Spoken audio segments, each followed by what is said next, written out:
Жақсы адамдар мәнін үйренуді бастаймыз.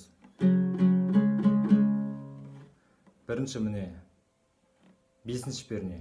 1, 2, 3, 4, 5. Үстінен бесінші перне, астынан жетінші пернені ұстаймыз. Басқан кезде мына сызықтың дәл алдынан басамыз. Үстінен 5, астынан 7. Басқан кезде мына сызықтың алдынан мына қылдың үстінен басамыз ғой, қылдың. Төмен қағыз. Жоғары, төмен, жоғары, төмен. 5 қағыз болды сонда бізде.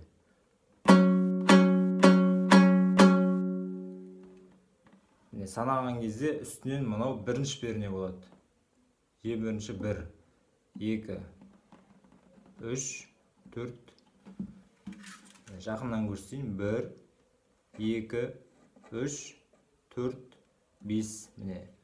Үстінен бесінші перне, астынан жетінші перне. 5 қағыз. Жаңа айттым. 1. Осы 5 қағыз. Жақсы адамдар мәні басы. Әрі қарай тағы 5 пен 7 төменге, астынан 8 жоғарыға,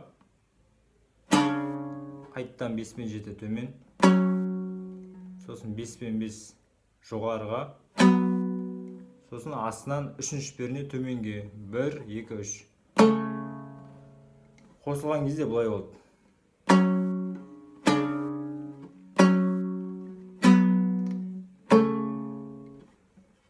Барлығы қосылған кезде бұлай.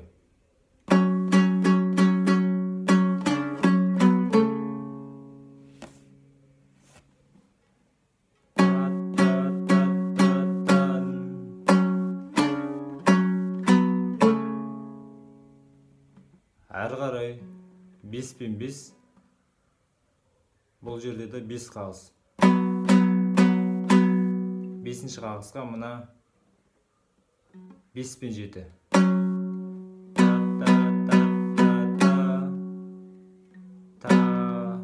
5 пен 7 жоғары, төмен, 5 пен 5, жоғары, екінші перне төмен.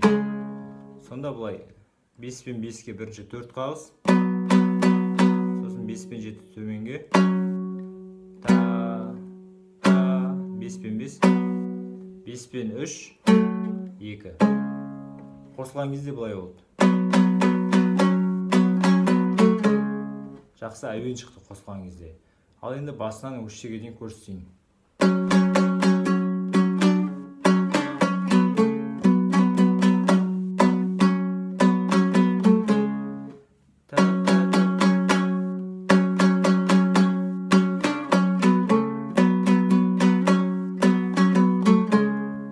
Міне осындай жақсы әуен шықты. Ал үйреніп алыңыздар. Барынша жақсылап түсіндірдім. Ал сәттілік.